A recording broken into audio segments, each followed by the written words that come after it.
Twilight, Chapter 3, Phenomenon. When I opened my eyes in the morning, something was different. It was the light. It was still the gray-green light of a cloudy day in the forest, but it was clearer somehow. I realized there was no fog veiling my window. I jumped up to look outside, and then groaned in horror. A fine layer of snow covered the yard, dusted the top of my truck, and whitened the road. But that wasn't the worst part. All the rain from yesterday had frozen solid, coating the needles on the trees in fantastic, gorgeous patterns, and making the driveway a deadly ice slick. I had enough trouble not falling down when the ground was dry. It might be safer for me to go back to bed now. Charlie had left for work before I got downstairs.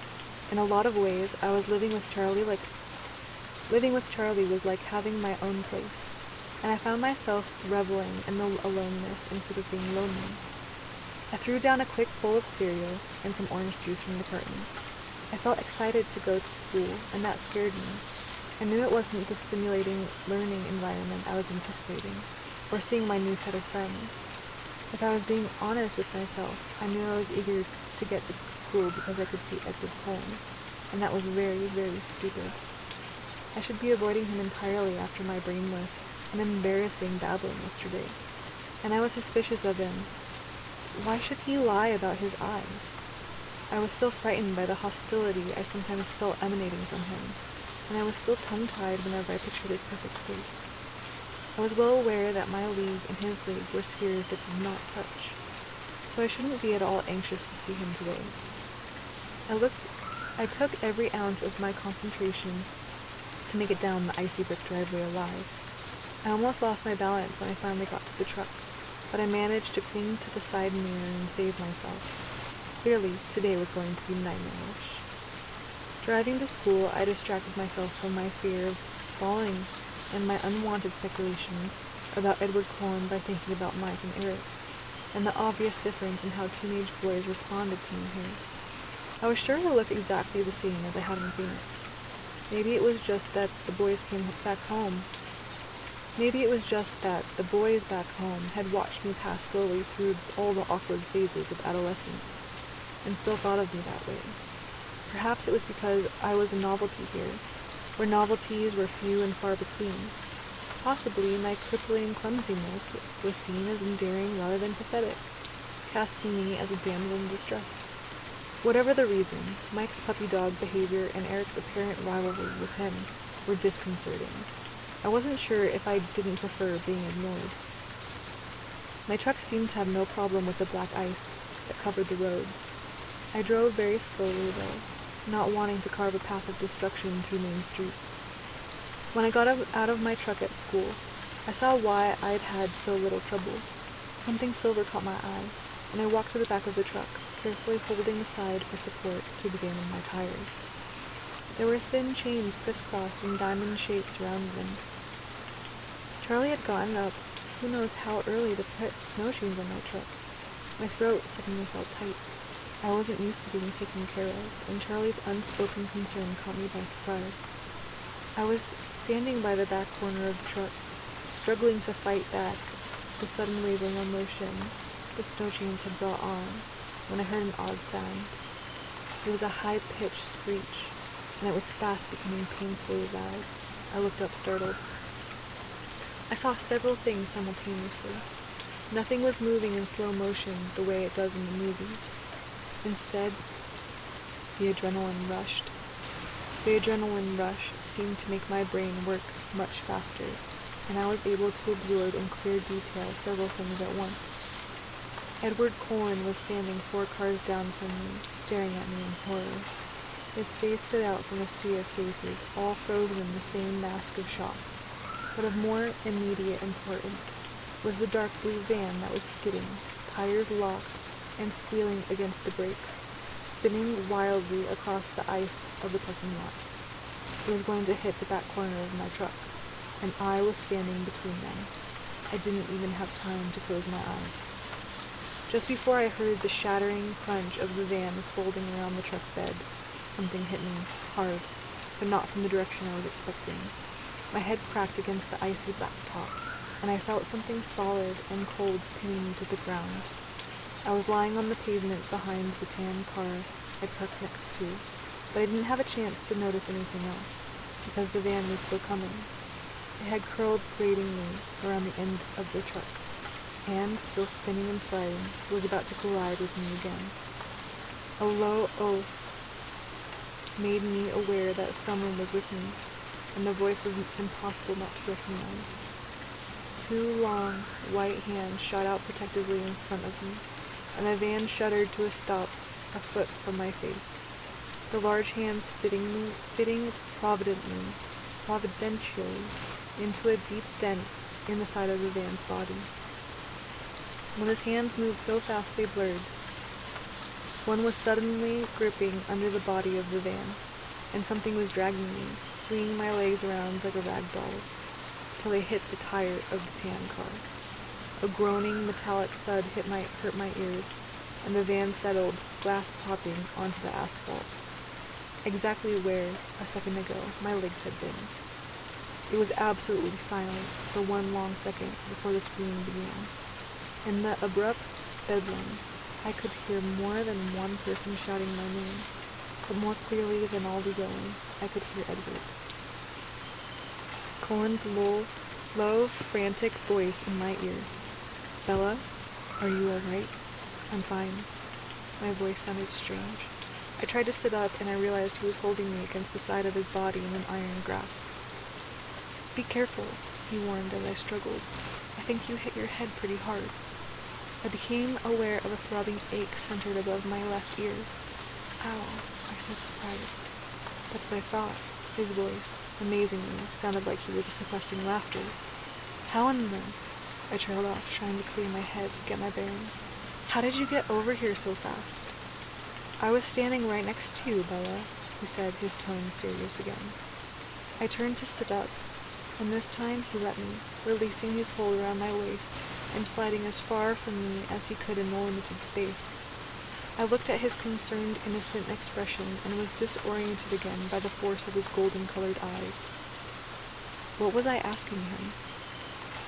And then they found us, a crowd of people with tears streaming down their faces, shouting at each other, shouting at us. "Don't move," someone instructed. "Get Tyler out of the van," someone else shouted. There was a flurry of activity around us. I tried to get up, but Edward's cold hand pushed my shoulder down. "Just stay put for now." "But it's cold," I complained. It surprised me when he chuckled under his breath. There was an edge to the sound. "You were over there," I suddenly remembered, and his chuckle stopped short. "You were by your car." His expression turned hard. "No, I wasn't."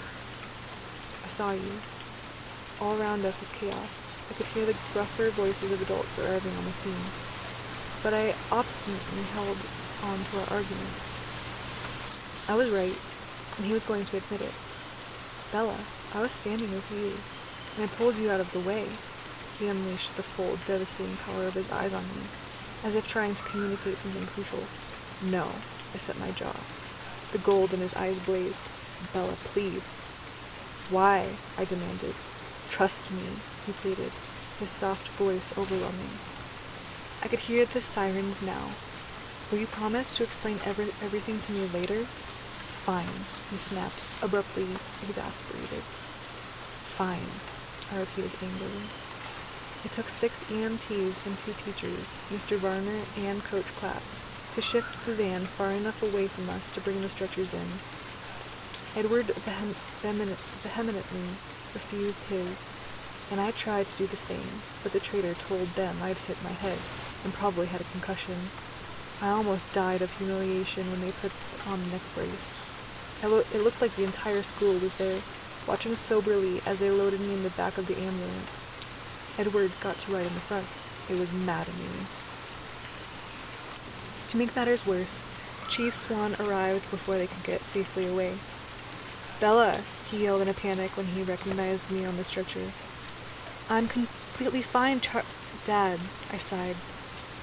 "There's nothing wrong with me." He turned to the closest EMT for a second opinion. I tuned him out to consider the jumble of inexplicable images churning chaotically in my head. When they'd lifted me away from the car, I had seen the deep dent in the tan car's bumper. a very distinct dent that fit the contours of Edward's shoulders, as if he had braced himself against the car with enough force to damage the metal frame.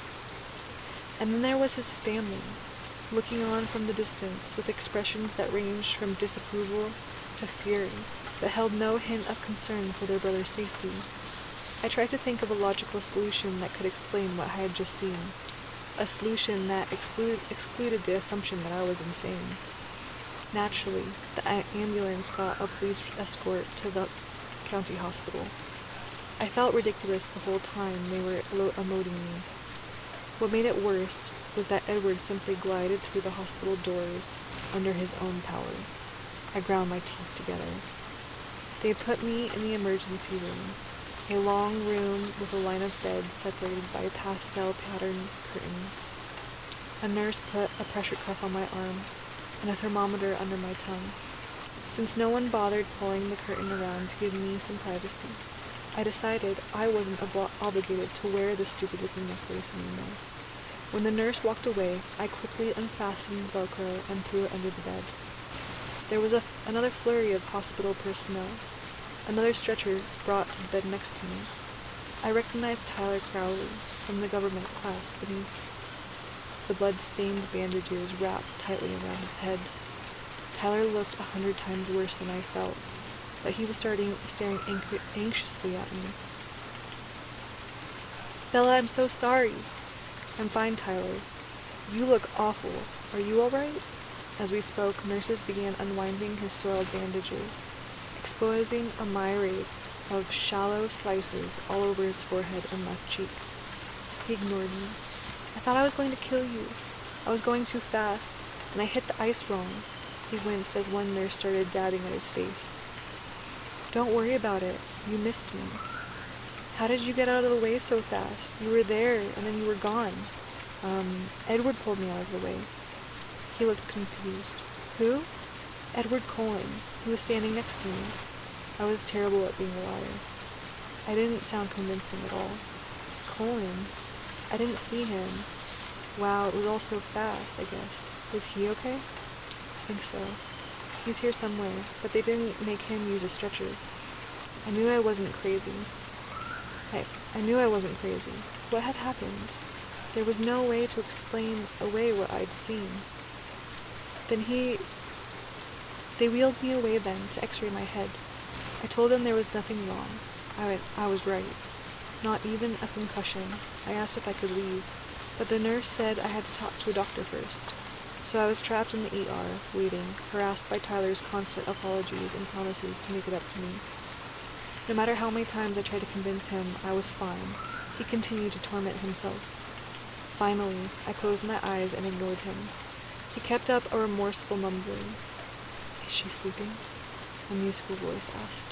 My eyes flew open. Edward was standing at the foot of my bed, smirking.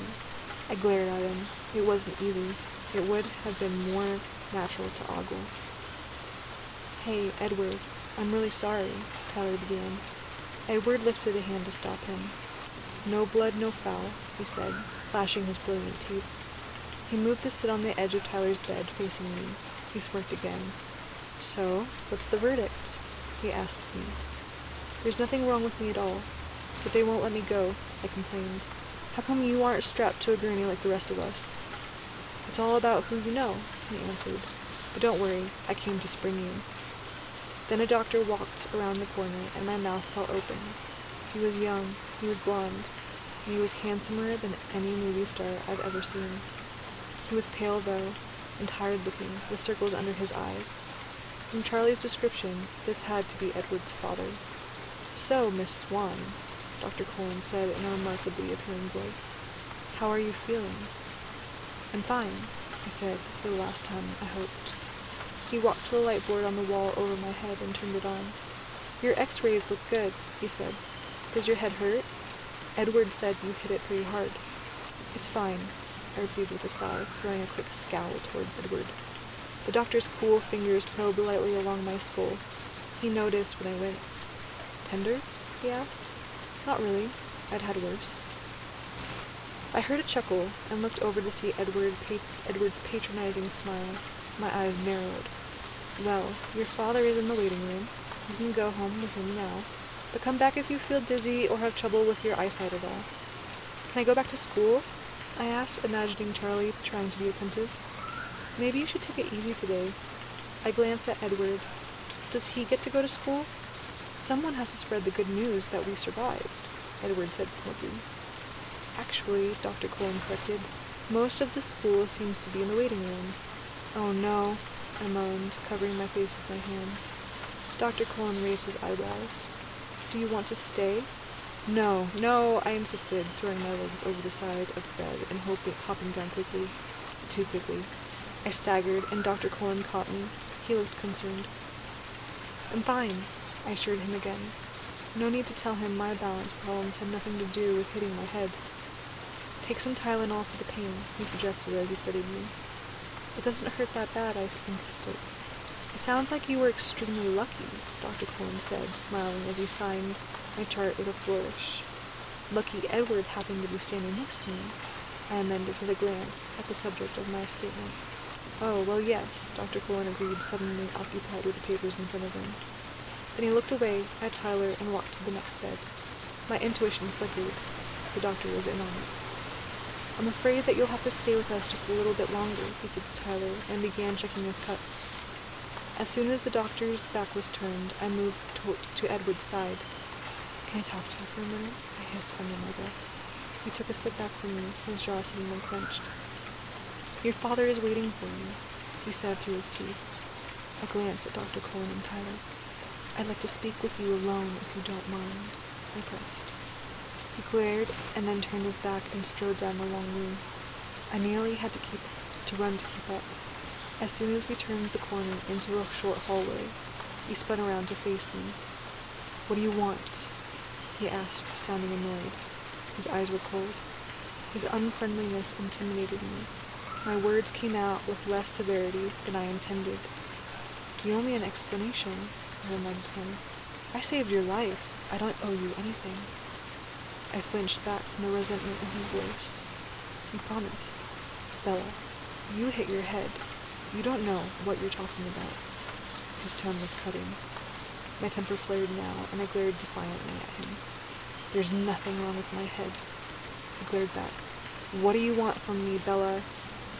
I want to know the truth, I said. I want to know why I'm lying for you. What do you think happened? He snapped. It came out in a rush. All I know is that you weren't anywhere near me. Tyler didn't see you either, so don't tell me I hit my head too hard. That van was going to crush us both, and it didn't, and your hand left dent in the side of it, and you left a dent in the other car, and you were not hurt at all, and the van should have smashed my legs, but you were holding it up. I could hear how crazy it sounded, and I couldn't continue. I was so mad, I could feel the tears coming. I tried to force them back by grinding my teeth together. He was staring at me incredulously, but his face was tense, defensive. You think I lifted a van off you? His tone questioned my sanity, but only made me more suspicious. It was like a perfectly delivered line by a skilled actor. I merely nodded once, jaw tight. Nobody will believe that, you know. His voice held an edge of derision now. I'm not going to tell anybody, I said each word slowly, carefully controlling my anger. Surprise flitted across his face. Then why does it matter? It matters to me, I insisted. I don't like to lie, so there better be a good reason why I'm doing it. Can't you just thank me and get over it? Thank you. I waited, fuming, unexpected. You're not going to let it go, are you? No. In that case, I hope you enjoy disappointment. We scowled at each other in silence. I was the first to speak, trying to keep myself focused. I was in danger of being distracted by his livid, glorious face. It was like trying to stare down at a strong angel. Why did you even bother? I asked frigidly. He paused, and for a moment, his stunning face was unexpectedly vulnerable. I don't know, he whispered. And then he turned his back on me and walked away. I was so angry, it took me a few minutes until I could move.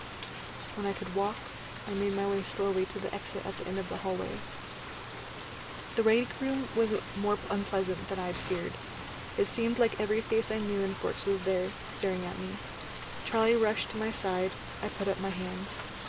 "There's nothing wrong with me," I assured him solemnly. I was still aggravated, not in the mood for chit-chat. "What did the doctor say?" "Dr. Cullen saw me, and he said I was fine and I could go home," I sighed. Mike and Jessica and Eric were all there, beginning to converge on us. "Let's go," I urged. Charlie put one arm behind my back, not quite touching me, and led me to the glass doors of the exit. I waved sheepishly at my friends, hoping to convey that they didn't need to worry anymore. It was a huge relief, for the first time I'd ever felt that way, to get into the cruiser. We drove in silence. I was so wrapped up in my thoughts that I barely knew Charlie was there. I was positive that Edward's defensive behavior in the hall was a combination of the bizarre things I still could hardly believe I'd witnessed. When we got to the house, Charlie finally spoke. You need to call Renee." He hung his head guilty. I was appalled. "You told Mom?" "Sorry." I slammed the cruiser's door a little harder than necessary on my way out. My mom was in hysterics, of course. I had to tell her I felt fine at least 30 times before she would calm down. She begged me to come home, forgetting the fact that home was empty at the moment. But her pleas were easier to resist than I would have thought. I was consumed by the mystery. Edward presented, and more than a little obsessed by Edward himself. Stupid, stupid, stupid. I wasn't as eager to escape Forks as I should be, as any normal, sane person would be. I decided I might as well go to bed early that night. Charlie continued to watch me anxiously, and it was getting on my nerves. I stopped on my way to grab 3 Tylenol from the bathroom. They did help, and as the pain eased, I drifted to sleep. That was the first night I dreamed of Edward Cullen.